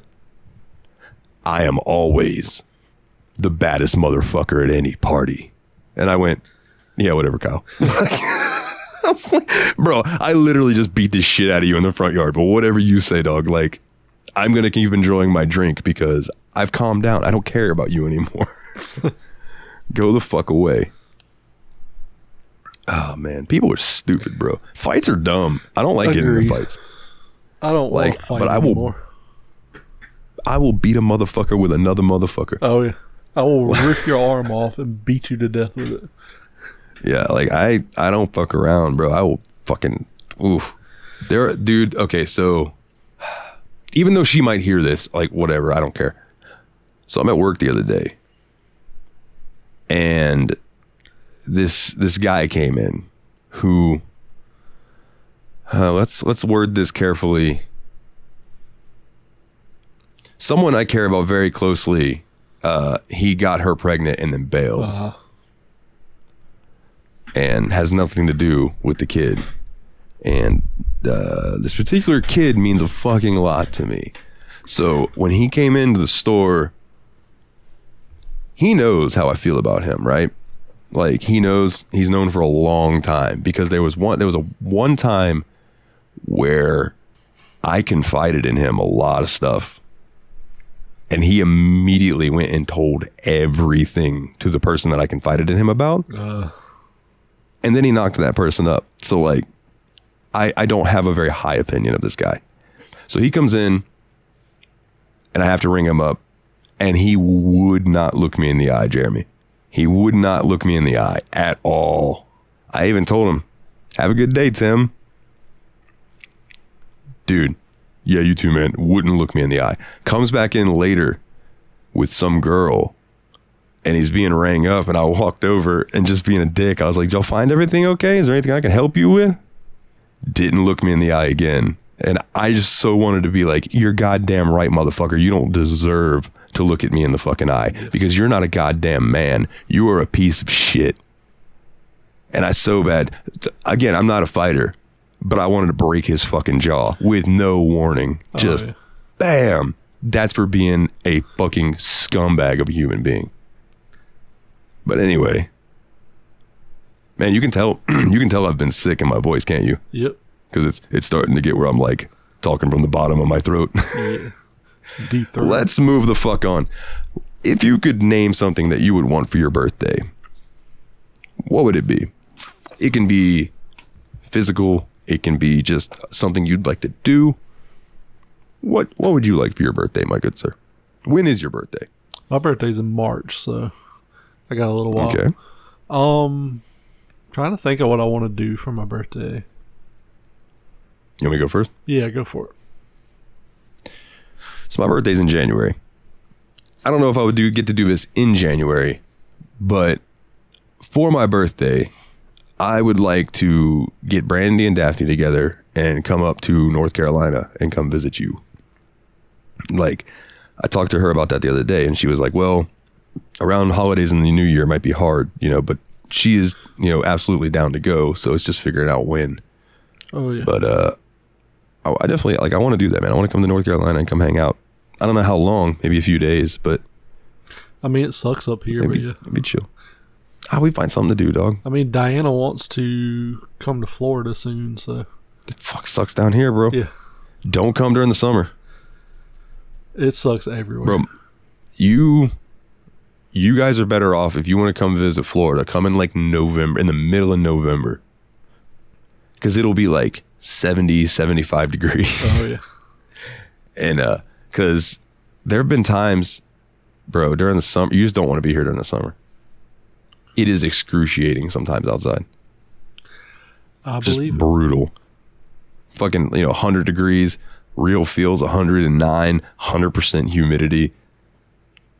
It's a sauna outside. It fucking sucks, bro. Florida's awful. I hate this place. Yeah. If I could, I would pick up my ladies and leave. Like I said, don't come here. It's not any better. We don't have alligators and shit, but I'll come to an adjacent state. We got bears now, so there's that. Oh, well, there you go. You can start fighting them. Yeah. Solve North Carolina's problem, Jeremy. There was supposedly one, within a mile or two of my house, and I was like, come on, motherfucker, show up. Show up. I want to fight. But, now that I'm thinking about something else that I would like for my birthday. So, I'm always doing things for other people, right? Yeah. So, for my birthday, I want somebody to, cook me a meal. Not necessarily anybody in particular, but, cook me a meal. Rub my shoulders. Make it, about me for once. That would be sweet. Oh, yeah. Because I don't ask for that often at all. Ever. I always make it about other people. Cause that's just the way I am. But that would be cool. Because I'm trying not to think of physical things that I want. Yeah. You know what I mean? Because it's I can buy physical things myself. I mean, we both could, things than that but we don't have any money, so. There's that. I don't know. I just don't really want shit right now. I want people to buy copies of my book.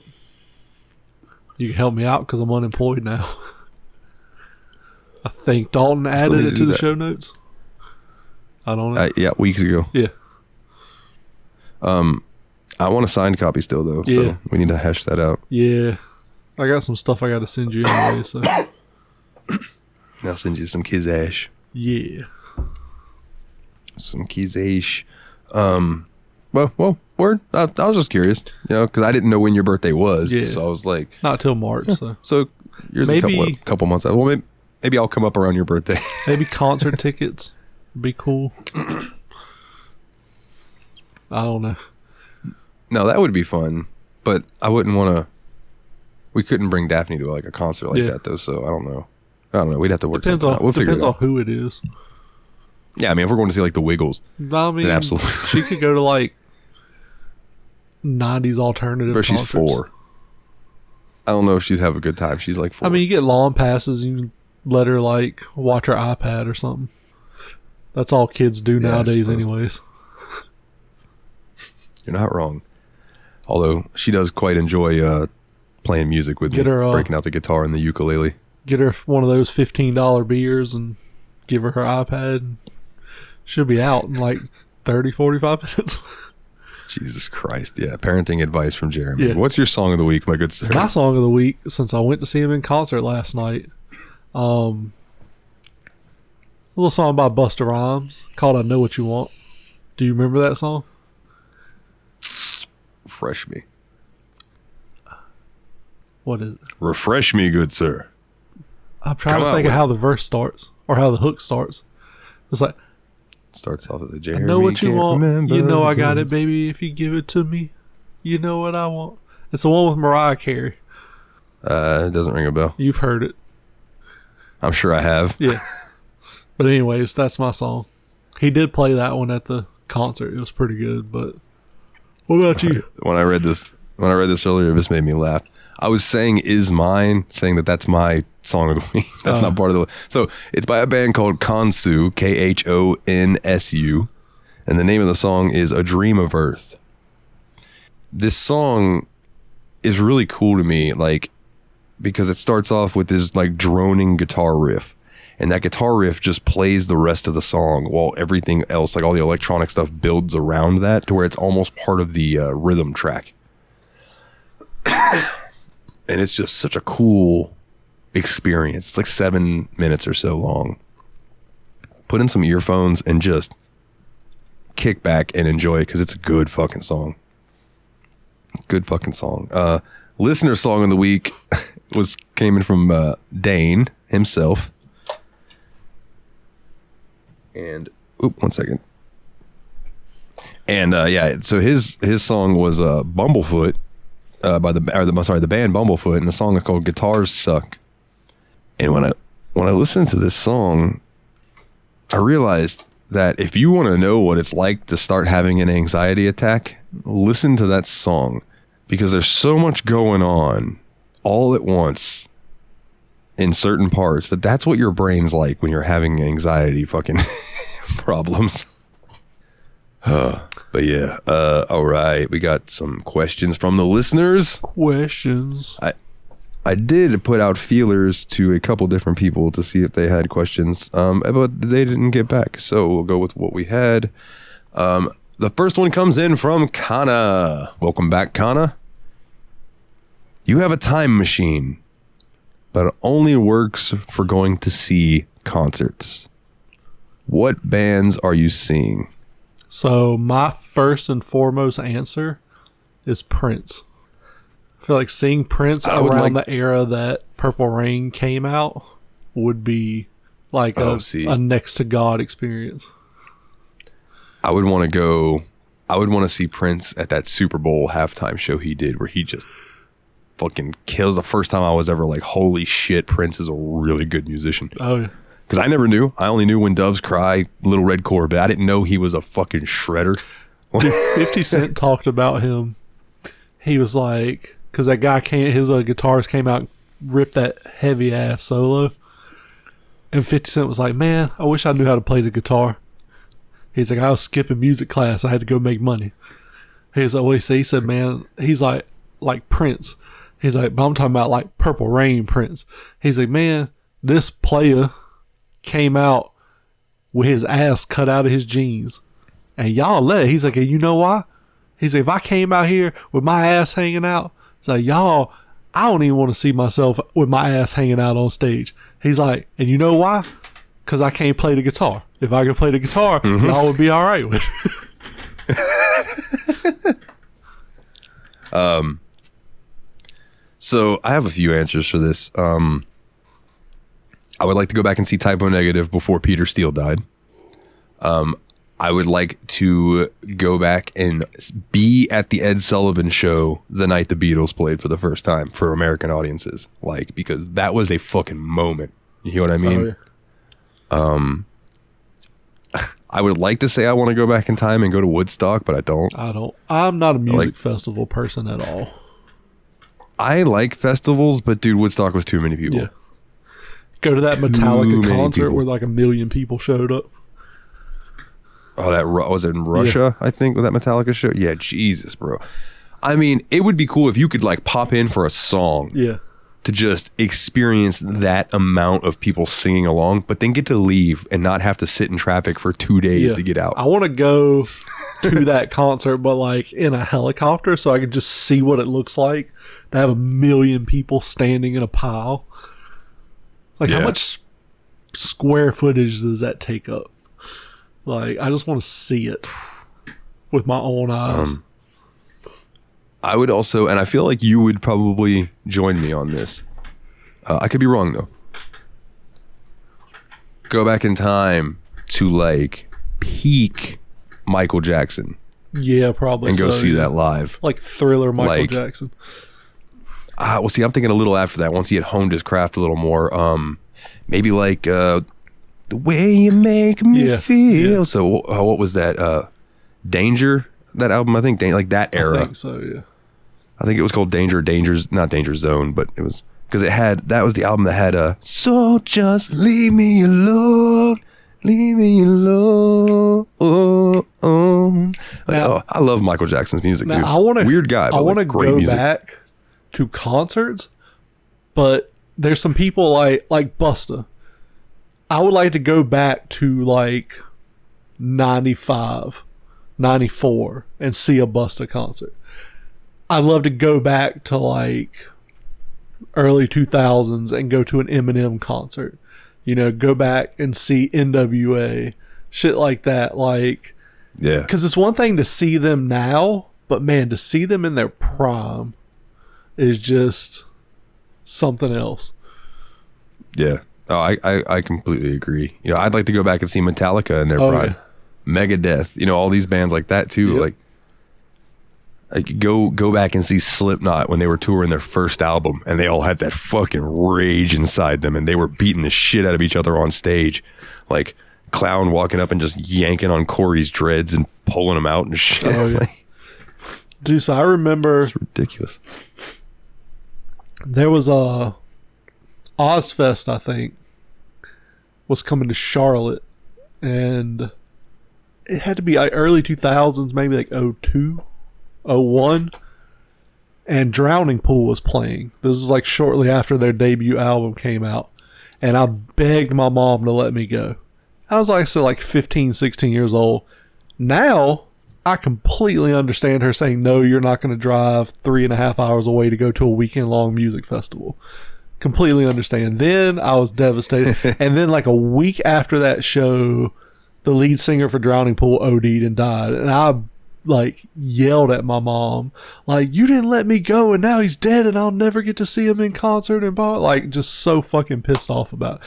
Now I completely understand her not letting me do that. Same thing with, I wanted to write Richard Ramirez a letter in prison and she wouldn't let me. Because I wanted to get a letter back and have that souvenir. But like, she's like, I don't want you to give our home address to a serial killer. I was like, nowadays I'm like, yeah, fair, I get that. Like, if I did it now, I would probably go get a P.O. box and write him a letter and be like, send it to this P.O. box.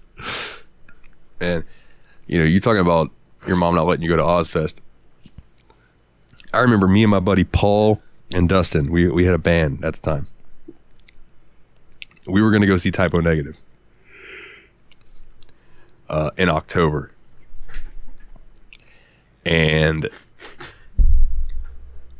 So me and my girlfriend broke up. Turns out Paul had developed a serious thing for her. And he was mad at me. So she had cheated on me. So I cheated on her a bunch. Because we were young and dumb. You know? Yep. But I did it in retaliation. That pissed Paul off. So Paul quit talking to me. So we didn't go see Typo Negative. 2 months later, Peter Steele died. Gotta hate it. My buddy did that. God damn it. My buddy skipped a show Kevin Conroy was going to be at. And then Kevin Conroy died. And he was like, I should have went to the show. God damn, man. So this next one, you say photo question. It's in the, it's a picture. I got you. One will protect you. The others will try to kill you. Choose wisely. Venom, Data from Star Trek. Okay. Predator, 8472, Yondu, and Alien.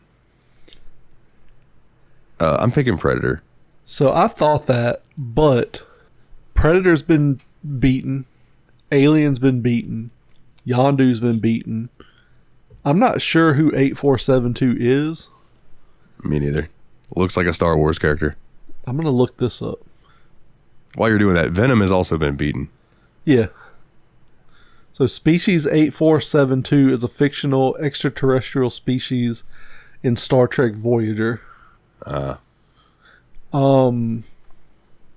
So are you going Data? I guess I'm going to go Data. I'm not a Star Trek fan, so I don't know that much about him, but I know he's never been beaten by anybody. So as far as I know about Data, he's just a fucking android. So. But, okay, fair enough. Yeah, I'm going to go Data. I just think like Predator versus Venom would be a fun fight to watch. Oh, absolutely. I saw in my memories today or yesterday about them saying they need to do a Predator movie set in feudal Japan, and I was like, "Fuck yes, please do that." That would be so fucking be sweet.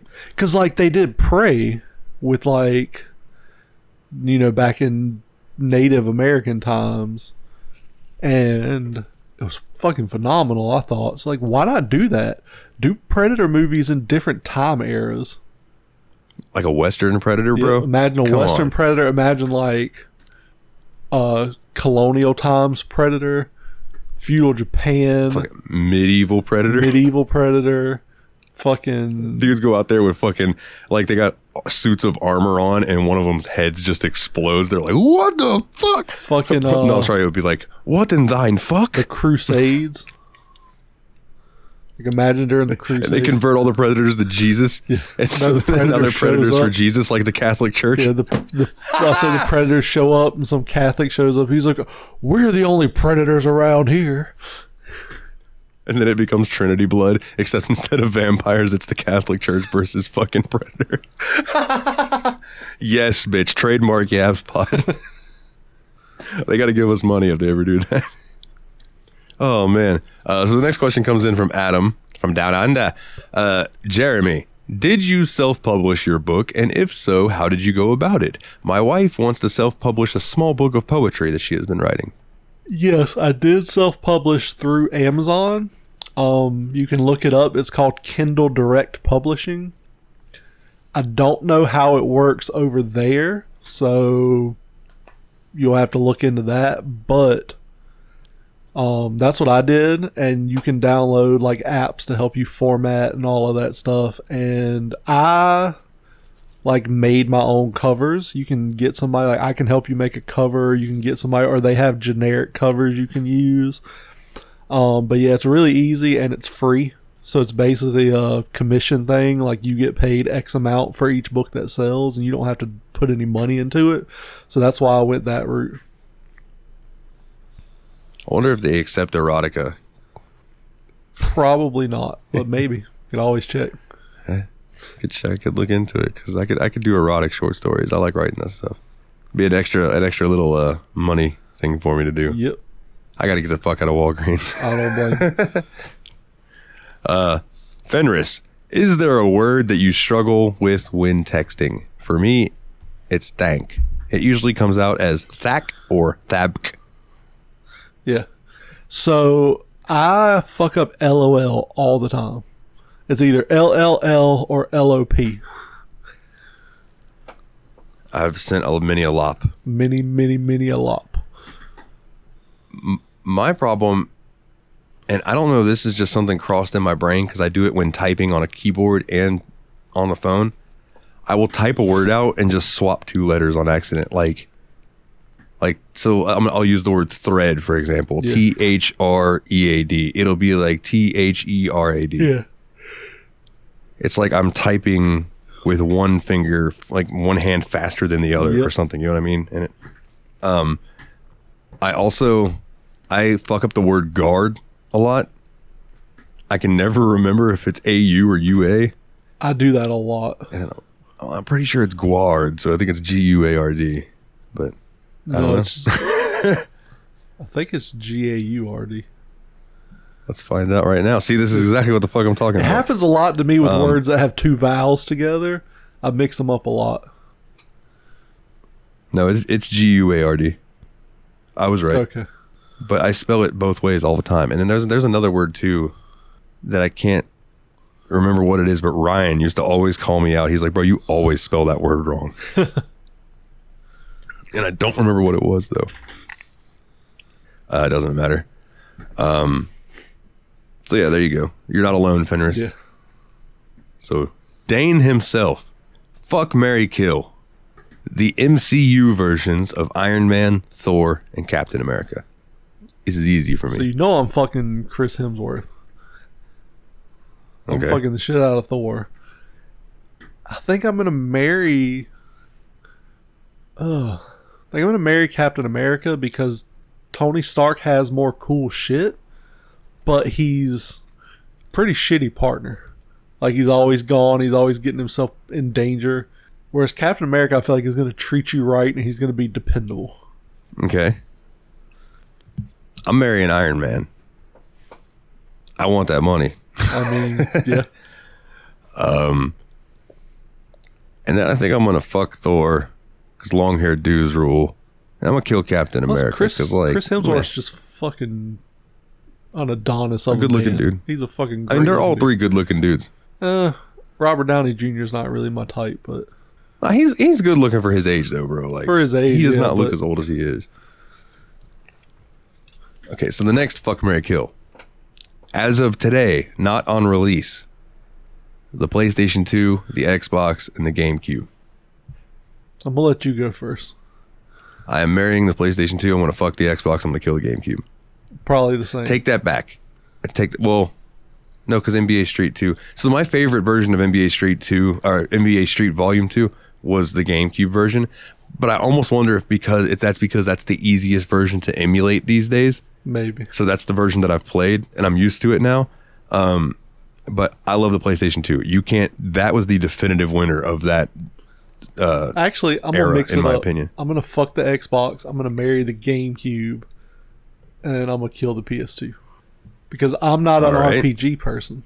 I'd rather have Sunshine and Mario Baseball, Mario Golf, and Zelda. I wasn't even thinking about RPGs on the PlayStation 2, dude. I played some absolute bangers on the PS2 that were not RPGs, but there were also some seriously good RPGs on that system. So yeah, I'm gonna go that way. And Xbox was good for like Halo.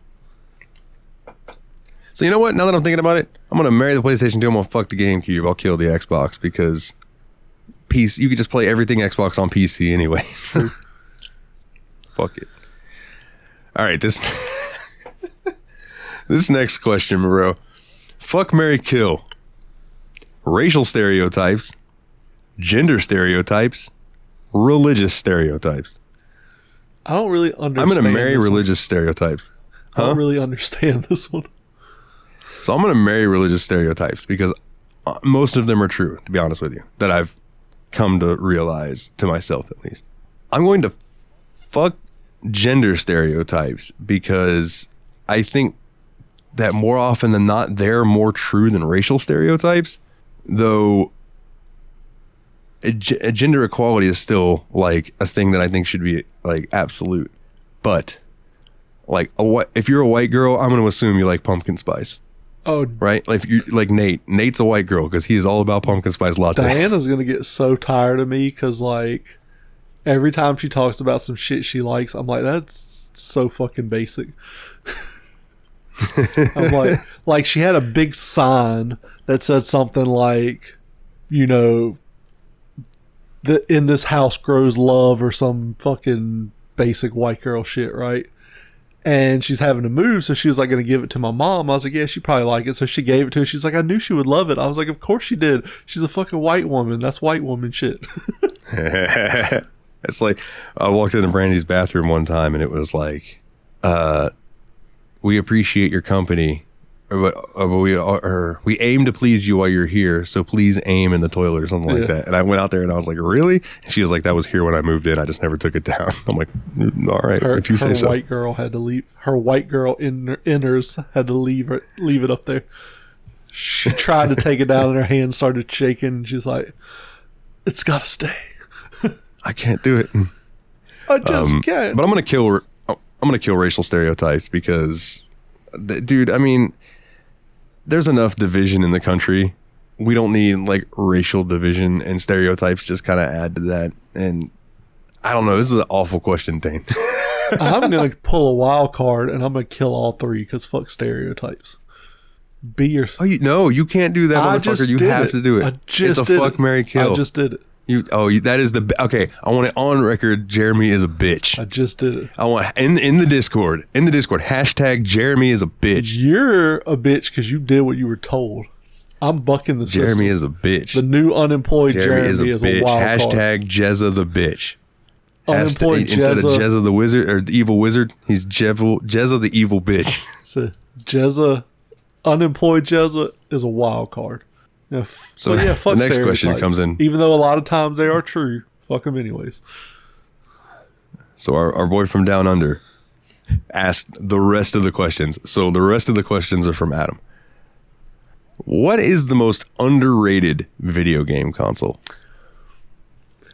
I'm going to say the original Xbox.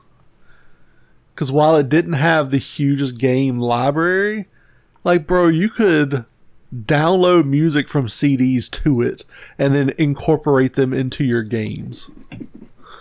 Like, that shit was dope. I did like that about the PS3 because they definitely took that on the PS3. Like, I think the Xbox didn't get the love it deserved. I'm going to even go so far as to say I don't think the Series X gets the love it deserves. Because the Series X is a hell of a console, but everybody just wants if you PS5. have Game Pass. It's because Sony's where it's at, dog. Sony is like Apple. It's fucking fashion technology. The PS5 is the iPhone, and the Series X is the Android. The Series X is stronger, faster, and better at almost everything. But work it harder, make it better, do it faster, makes us stronger. Yeah, but people want fashionable shit, and the PS5 is fashionable. Our work is never over. Who? Kanye.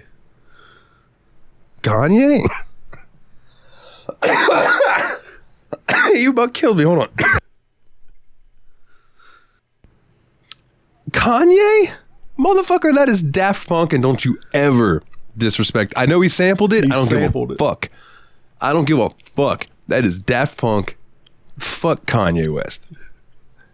I think the most underrated video game system, in my opinion, is the Sega Master System. It totally got overshadowed by the original Nintendo, but like Sega was putting out some bangers. You know what I'm saying? Like, personally, just because like I really loved it, like Phantasy Star. You know, like I think Phantasy Star got overshadowed by Final Fantasy and Dragon Warrior at that time, but what would be Dragon Quest. But yeah, there was some really good games that I really enjoyed on the thing I liked about the Sega Master System is every Sega Master System came with a game on it. Yeah. So like if you didn't have any games, you could turn it on and play like Hang On or Safari.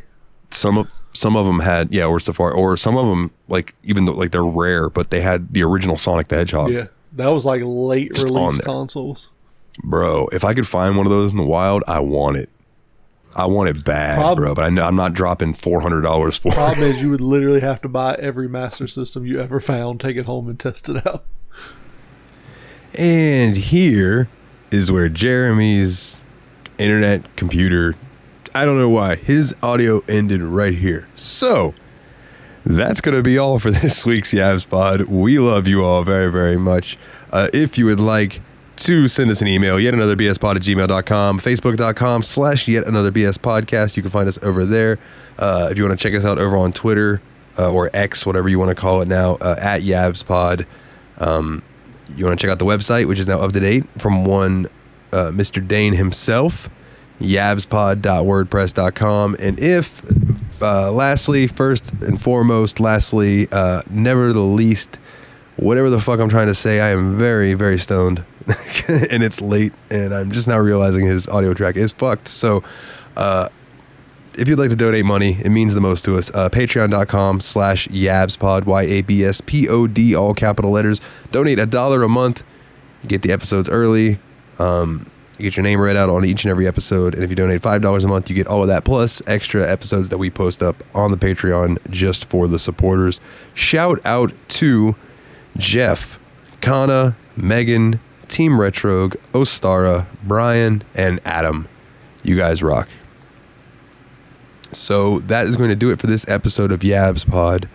We love you all. Like I said, go out there, play with your dicks, waggle your beavers. Have a good day. We love you. Bye.